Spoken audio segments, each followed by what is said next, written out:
You know the story. A large wooden horse, soldiers hidden inside. The Trojans, deceived, drag the monster inside their walls. At night, the warriors emerge. They open the gates. Troy burns. One of the most famous stories ever told. There's only one problem. It never happened. There isn't a single fragment of wood, not a single inscription, not a single horse bone at the site where Troy once stood. Archaeologists dug and dug and dug. They found burnt walls, they found arrowheads, they found bodies. They found everything you'd expect from a war, except the horse. So why do we, 2,000 years later, still believe it? Why has this lie survived all the truths? The answer is simple, and it's the most terrifying of all. Because we need it. We need deception to triumph over force.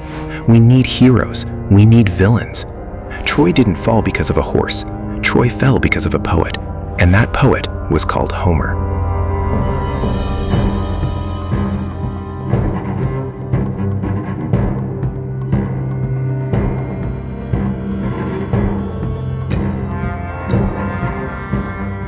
Let's recap. Paris, Prince of Troy, kidnaps Helen, the most beautiful woman in the world, wife of the king of Sparta. The Greeks are furious. They gather 1,000 ships. They besiege Troy for 10 years. 9 years of stalemate. Heroes die. Achilles, the invincible, has his heel pierced by an arrow. Hector, the defender of Troy, has his body dragged behind a chariot. The gods fight on Olympus. Zeus favors one, Athena favors another. It's a divine soap opera with real blood. In the 10th year, Odysseus, the cleverest of the Greeks, has an idea. A horse. A giant wooden horse. The Greeks build the animal, hide their best warriors inside, and pretend to have given up the war. They burn the camp. They leave with the ships. They leave the horse on the beach. A Greek named Sinon stays behind, with the mission of convincing the Trojans that the horse is an offering to the gods, that if they destroy the horse, they will be cursed, that if they take it inside the city, they will be blessed. The Trojans believe him. They believe the lie. They drag the horse inside the walls. At night, the warriors come out. They open the gates. The Greeks, who had hidden their ships behind an island, return. Troy is sacked, burned, destroyed. Helen returns home. The horse becomes a legend. It's a perfect story. It has betrayal, courage, cunning, tragedy. The problem is that there is not a single piece of evidence that any part of it, besides the war itself, actually happened.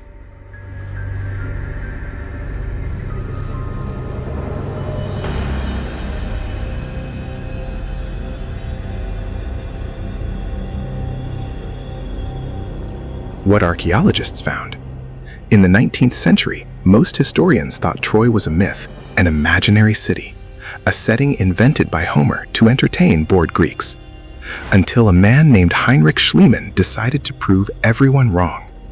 Schliemann was a German adventurer obsessed with Homer, who taught himself ancient Greek and used the Iliad as a treasure map. He went to present-day Turkey, to a hill called Hisarlik, and began to dig, and he dug deep. He found not one Troy, but 9.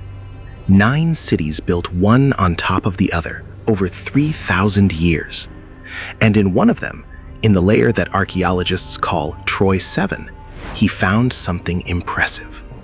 Enormous walls, more than 5 meters thick, watchtowers, ruins of a palace, and clear evidence of destruction by fire, ashes, arrowheads embedded in the walls, unburied human skeletons hastily abandoned. Carbon-14 dates point to around 1180 BC, exactly the time when Homer places the Trojan War. So yes, there was a war. Yes, Troy was burned. Yes, there was a prolonged siege. But the horse? Nothing. Absolutely nothing. No wooden horse bones. No fossilized pieces of wood. No stone inscriptions celebrating Greek ingenuity. Archaeologists excavated every inch of Hisarlik. They found looms, amphorae, jewelry, weapons. They didn't find a horse. Not big, not small, not real, not fake. The horse didn't exist. And Schliemann, the man who proved that Troy was real, never found anything to suggest the famous stratagem.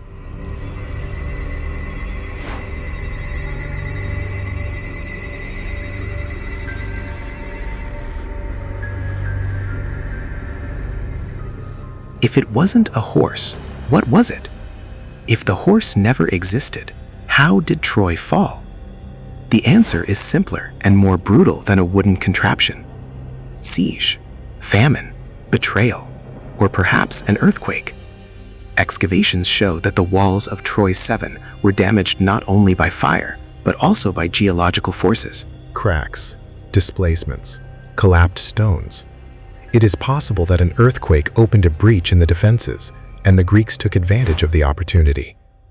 Or perhaps, after 10 years of siege, the Trojans were simply starving to death. Bodies found in the streets show signs of malnutrition, bones cracked to extract the marrow. The desperation of those who have already eaten all they could eat. The Hittites, the great empire of the time, mention in their tablets a city called Wilusa. Wilusa is Troy. The tablets speak of conflicts in the region, of broken alliances, of a king named Alexandu who made agreements with the Hittites. There are no wooden horses. There is no Achilles. There is no Helen. There is only politics, economic interests, trade routes controlled by Troy. The Mycenaean Greeks wanted control of the Dardanelles Strait, through which all trade between the Aegean Sea and the Black Sea passed. Troy was in the way. Troy charged a toll. Troy needed to fall. That is why the war happened. Not for love, not for honor, not for a pretty face. For money, for power, for control of trade routes. It's less romantic than a kidnapped woman, but it's true. The wooden horse is a metaphor. Perhaps it represents a battering ram, a siege engine that the Greeks used to bring down the walls. Battering rams sometimes had the shape of animals. Bulls, rams, horses. It is possible that the Trojans, upon seeing the machine, thought of a horse. And the story, told and retold, transformed a war machine into a mythological animal. Or perhaps the horse is pure poetic invention, a way of explaining how such a strong city fell. No one wants to admit that they won through starvation. No one wants to say that they killed children for the sake of a trade route.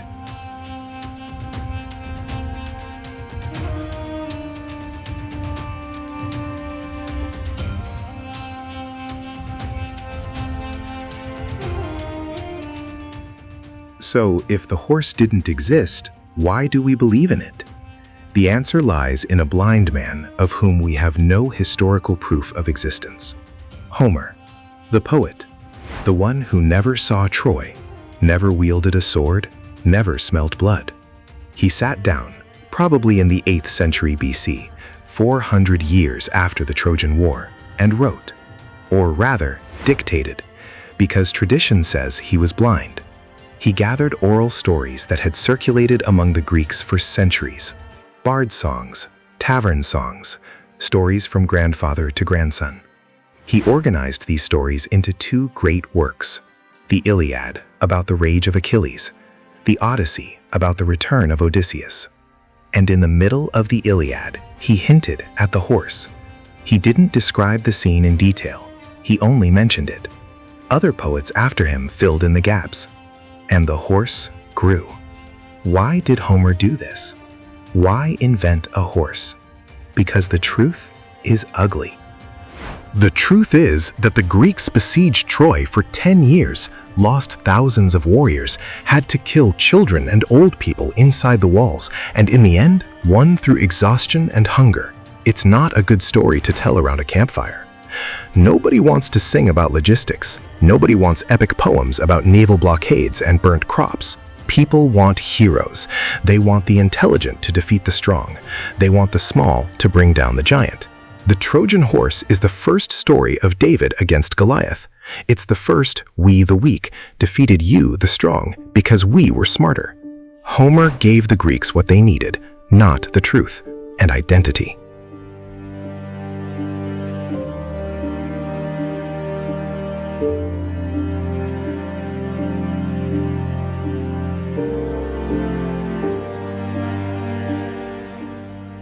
2,000 years later, the Trojan horse is everywhere. It's a computer virus, it's a marketing strategy, it's a political coup, it's a military tactic. We talk about the Trojan horse as if it were a real, proven, indisputable fact. Our history books teach the Trojan War as a historical event, mixing Homer with archaeology as if they were the same thing. Why do we do this? Because we need myths. All civilizations need myths. Rome needed Romulus and Remus, suckled by a she-wolf. The Jews needed Moses parting the Red Sea. The Americans needed George Washington and the cherry tree. The truth is insufficient. The truth is gray. The truth does not inspire armies. We believe in the Trojan horse because it teaches us a lesson we want to learn. That cleverness overcomes brute force.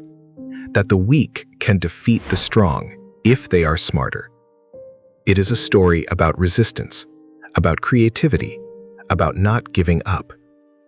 The real story, the one about famine and earthquake, teaches us nothing more than that life is hard and unfair. We prefer the horse, the beautiful lie, the elegant fiction. We are not the first. We will not be the last. So, what's left of Troy?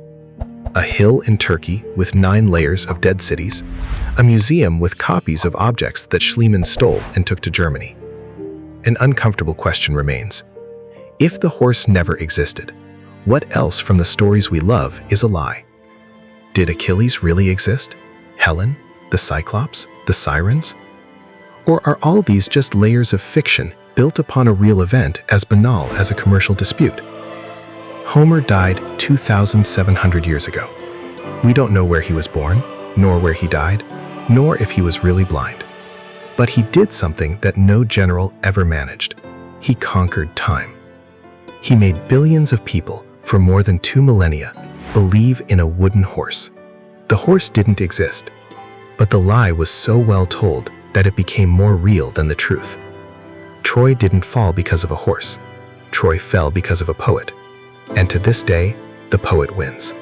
The horse remains within our walls. And we, like the Trojans, don't even realize we've been deceived. The difference is that the horse didn't come from outside. It's always been here, inside our heads. We believe because we want to believe, because we need heroes and villains, and a story where deception triumphs over strength. Troy isn't a ruin in Turkey. Troy is a mirror. Look at it. Do you see the horse? It was never there. It's always been here.